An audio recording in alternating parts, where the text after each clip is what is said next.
Like, that's not patronising enough. Well, hi, you're here. Well, we are here, a beautiful, sunny spring morning in the northwest of Ireland. Glorious, actually. I hope everybody's keeping well. I hope life is treating you fine. And things are interesting, but all in the right ways. And even when they're in the wrong ways, they're learning experiences. I was looking for a book to review the other week when we recorded the May edition of the Hocus Pocus with Sarah. And I was looking around for a book, I couldn't find it. And I found it yesterday. And it was Dennis Wheatley's Gateway to Hell. Fantastic. Now, I think about mid-1950s, and just a brilliant read. And it's the usual thing, Duke Derishilo, we're going around the world fighting Nazis or whatever, occultists and this kind of thing, Satanists and his myths. This one's set in Bolivia, and it deals with the aftermath of the Spanish Civil War. But there's one passage in it summed up how I've been feeling this week. My feeling this week has been post-traumatic stress, and I'll explain it in a minute. There's one passage in the book where Duke de Richelieu is talking to a Bolivian farmer, and he's telling them about that there's still evil still lives on the earth. And because it was, not long after the English witchcraft laws, he had to be very careful about it. Everything had to be done in morality play, but not to get Christian. But what he wrote, I really liked. It was actually his theosophy. Really, he basically, well, not promoted, but was outlining a theosophical concept in the story. And he said when Lucifer was cast out of heaven, he, as a fallen angel, he had met Jesus in the desert, and he showed Jesus all the beauty of the world, and he says, if you join me, this is yours to inherit. And of course, you know the story that in the Bible that Jesus said, get behind me, devil, or I guess behind me, Satan, or whatever, however the story is currently told. But then Duke de Richelieu says what really was happening was that the world wasn't Satan's to give. It didn't belong to Satan, or didn't belong to evil, didn't belong to Lucifer, or whatever you wanted to call it, Tom. It didn't belong to the beast to give away. It wasn't his to give away.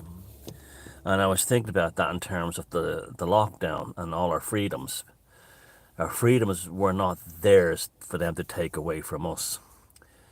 And I know I keep going on about this, but I'll never get over it. I'll never get over how we were robbed of our freedom. I'm sorry. And how the NPCs played a huge part in it. That's why I don't feel sorry for them or anything when bad things happen to them. They're dealing with a meat robot. And so two things happened this week, good and bad, that kind of brought me flashbacks. The first one was this morning. The comedian Aidan Killian, who I'm doing an event with in Dublin on May 4th in Dunleary. I'll put if you live in the east coast of Ireland, you're welcome to come along to that. And I'll put the ticket link below. And he has a documentary coming out about how he went on tour during the lockdowns, but playing in people's houses or wherever he could get a gig. And there was just certain scenes in it that just brought me back into it just got me here about like when we were doing the Rona Chronicles on here, and how the two things, it's like shock and bewilderment that they'd actually pulled it off thanks to the NPCs and the normies, but also the pain of having my freedom taken away from me. It just came flooding back. No fault. I'm not saying it's Aiden's fault or anything, but that was the second part of it. The first part of it came from a horrific explosive rage that was also in me all those times. And it was brought into focus this week when Anthony Fauci visited Ireland to get a medal from the Royal College of Physicians. Yes, the Royal College of Physicians in Dublin gave Anthony Fauci their highest award. And it was given to him by national TV presenters here from the state television. And along with him was another ball or gala was held, and there was the Prime Minister, Taoiseach Micheál Martin, fawning over him. and there was Tony Houlihan and him together, two monsters, two absolute demons from the pits of hell. And like I was just thinking, our freedom wasn't theirs to take away, and that's what reminded me when I was reading the Dennis Wheatley book, A Gateway to rereading it, The Gateway to Hell. And I was talking to another friend yesterday, and he was saying that, well, you see, there's another way of looking at this. They're still living in 2020 when they were heroes and people were, saying thank you for taking away our freedom and saving us.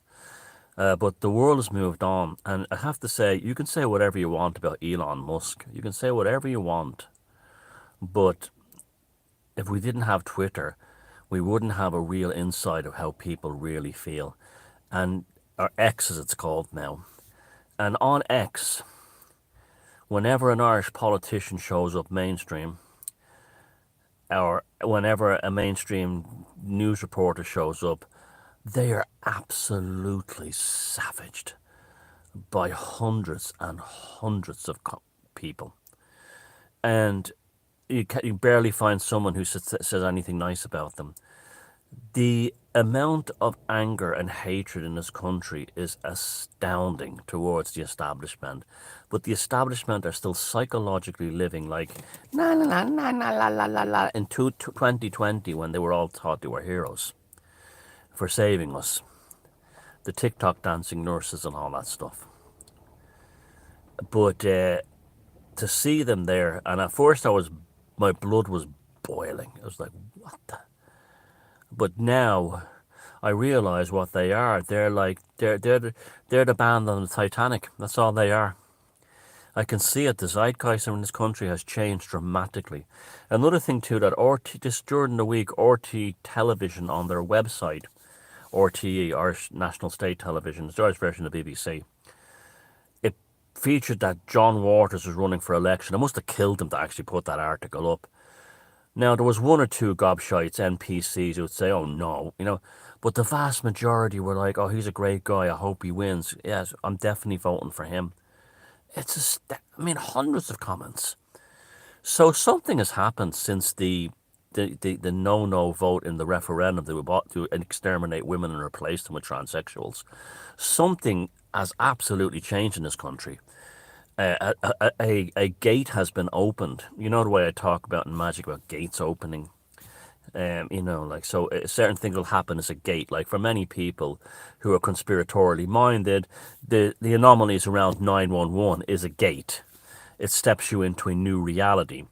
Things like for me, the 9/11 thing, the gate was the building 7 behind her was, she said it, the BBC reporter was, she said it had been knocked down. It was a gate. Another gate would be things like the TikTok dancing. That was like a gate. No, where's the pandemic? If they already have time to practice all these routines and everything, and so on. And that was a gate for people. Another gate would be, I'm sure you've all have your own personal gates over the years. Another gate for me would be the ice bucket challenge. Like I looked at that on Revulsion, and you could see that was the beginning of the needlecraft. That was the beginning of what they were planning with the needlecraft. And that was a gate. So a gate opens and suddenly you're stepped into a new reality. And the gate that opened for me watching this stuff, I'm still angry and I'm still have the PST and everything, is the reality that this country is now fundamentally changed since that. It was a gate for the no vote was in the change the constitution was a gate for so many people here. And Scotland is going through a gate with like that lunatic first minister they have, and the hate speech law. The one who is the anti-white racist guy, the jihadist, who J.K. Rowling is fighting with. God bless that lady. And remember, J.K. Rowling is not fighting for her. They're after the kids. She's just in the way. That's one of those things, But that's all it's about. The ultimate goal for all these people is legalized paedophilia, because if they can do that, they've destroyed the family for good. They've destroyed and that's what they really want. They want no families. They want, blobs hooked up to electronics, looking at virtual reality all day, and they don't even want that. I mean, they want that for themselves. They want the rest of us gone. That's what they really want. But I I wrote an article this week called like just outlined the sheer in mental illness of the WEF, and basically Davos being a mental hospital. And yeah, it's that basic. It's that basic. But these, when I was first thinking of looking at Holohan and Fauci together, two monsters, two beasts, and sitting there, the smiles on their faces, all proud of themselves at some whatever ball they were at. And what you're seeing, what the RT reporter Miriam O'Callaghan with Fauci behind her making a selfie, and she looked like the demon had moved from Fauci into her. She was like that, and these people have left trails of horrors behind them in their wake, and but they're still living. They're like, I can remember like before the czars were the royal family, the czar and the czarina and their kids were executed in the Soviet Union. Before it happened, they were writing letters to the king, at their cousins in other royal families, saying, "Oh, it'll be so wonderful when we're playing tennis again soon." Well, that's what it reminds me of. It reminds me of that. It reminds, and it's now their turn to be the NPCs who stand in line to be destroyed. Like someone said to me, a friend of mine said to me, and I looked it up and it was true. The ones who survived both the Lusitania and the Lusitania went down very, very fast. But the ones who survived that and the Titanic were the ones who didn't follow instructions. They just ignored them, saying, "Stand in line." The ones that was stand in line, there'll be a lifeboat ready soon, and they were the ones who went down on the Titanic. The ones who said, "Feck this shit," and jumped into a boat or something, they were the ones who survived. And that was not cowardice, by the way. It's not. You're not a coward too. If you see the protocol is dangerous, just like stay home, save lives. The protocol is dangerous. You don't do the protocol. The coward does the protocol. And they were the ones who survived. But this is what's happening now. They still think it's 2020, and they still think that everyone loves them. Well, all the normies and the NPCs love them. But the world has moved on, and my friend was saying yesterday, and they can never escape this, that as it diverges, they're stuck in 2020, and we move on, and they can't escape it. And you see that there was protests outside the house of this appalling creature called Rodrigo Gorman, who's his inspiration is, he's the minister of children. I don't know if you think he still is, but he was. But he's the one who's flooded every country and every town in Ireland with all these Arabs and Africans who don't belong here, and welfare tourists claiming to be Ukrainians, and his mentor is Peter Tatchell, the British activist who is an apologist for paedophilia, and he's the minister for children here. Now you tell me they didn't do that on purpose. So anyway, there's a nothing protest outside his house, and they're making it sound like he's been tortured. That protest happened because people were saying, "Listen, would you please listen to us?" And they were calling them far right and Nazis and communities around the country with genuine grievances about like school waiting lists suddenly being impacted upon and hospital waiting lists, having genuine and politely asking and being going, "Go away, you far right scumbag." They'll be not, and they're still doing it. They will be not, but mark my words, they should be called 2020ites. That these people are still stuck in 2020, because if they're sort of nestled in, 2020ites. I like that. They're nestled within 2020, because that was their glory moment. It's like that song by Bruce Springsteen, "Glory Days," where he meets the guy who was a great baseball player in school, but he had done nothing with his life, so all he could talk about was like, and that was a great line, that song. When I get older, I hope I'm not sitting around talking about it, but I probably will. And that's what they're like. The guy that was in, just talking about his glory days, but the rest of his life's failure. And you see that a lot with NPCs, and even I was looking at my old high school webpage, and I remember almost no one from school. Not that I was horrible; it was a horrible experience. I think I was just school, and then boom, it was gone. But so many of the normies and the NPCs from my school, they'll show a picture of the class of '74, and they can name everyone. And I see my class of 82, and I can't find that. I think I can name three, you know, out of like, there's a 50, 40 or 50 that are there. And that's what they're like, glory days, and that's what they're in 2020. There's a lot of hope for the future. I'm seeing it now, like, say what you want about Musk, but Jesus, where would we be without him?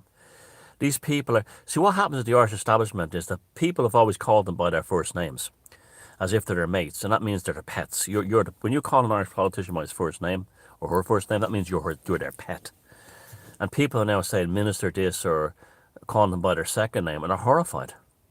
I know I played a huge part in that. They're horrified because they've lost control. And they're now absolutely shocked at the hatred they're getting. And it's justifiable and righteous hatred. And all that they want to do is pass hate speech. Like the hate speech laws are to protect the politicians. This is why they filled the political positions with homosexuals and things like that, and lesbians and trannies and stuff like that. Is so when you say, like, I don't like the current healthcare policy on old people's homes, they'll say, "Oh, you're only saying that because the minister's gay. You're a homophobe." That's all about. It's about protecting the establishment because there's nothing else left. But it's really there's something coming to a head here. There was an enormous Renfielding yesterday. Every psychotic on Facebook Renfielded up, and on social media. Facebook is a phenomenal place for reading the psychic weather because it's like you can really see the Renfielding there more than anywhere else. It's really useful. So, even though the weather's beautiful today and everybody seems to be in a good mood because of the sunshine, there's something on the horizon. There's definitely something. I'm not going to review it, Decide Now Gateway of Hell by Dennis Wheatley, but if you like the kind of horror fiction I like, and you like Dennis Wheatley, I recommend this. It's a great read. It's a really good story. I like all his stories, even his spy novels. And I don't really have much more to say today. Love yous all, sanguine noses, and Jesus, be careful and take care of yourselves. See you, bye.